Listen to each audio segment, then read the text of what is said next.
We're now going to solve equations by factoring. In particular, we're going to solve polynomial equations by factoring.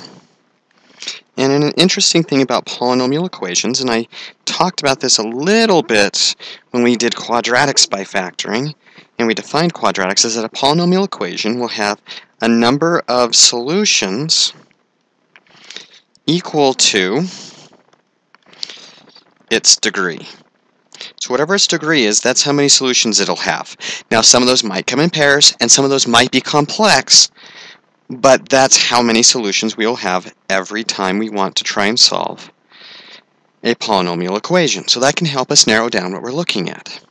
So for instance, let's start with a polynomial equation. Suppose we have x to the fourth equals 9x squared. Well, the first thing I'm going to do is move everything to one side so that we have it equal to 0. And then I'm going to factor, and so I'm going to start by looking for greatest common factor, which is an x squared, which leaves me an x squared minus 9. So that factors as x plus 3, x minus 3 times x squared. So x squared equals 0, x plus 3 equals 0, and x minus 3 equals 0. Square root property.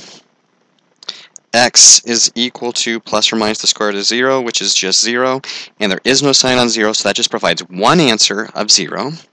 Here we're going to subtract 3 from both sides to get x equals negative 3, and here we'll add 3 to both sides so that x equals positive 3.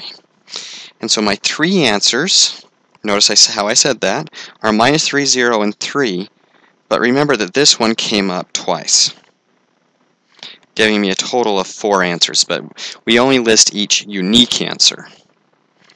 And so that's how we can solve by factoring. Let's look at one more. Suppose we have x cubed minus 2x squared equals minus x plus 2. Again, same thing.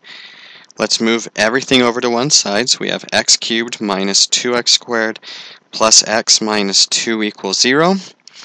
Well, here, let's factor by grouping. So we look at the first two, and they have an x squared in common. That leaves behind an x minus 2.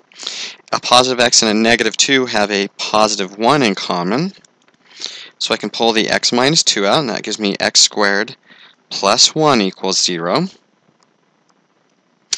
So this gives us x minus 2 equals 0, and x squared plus 1 equals 0.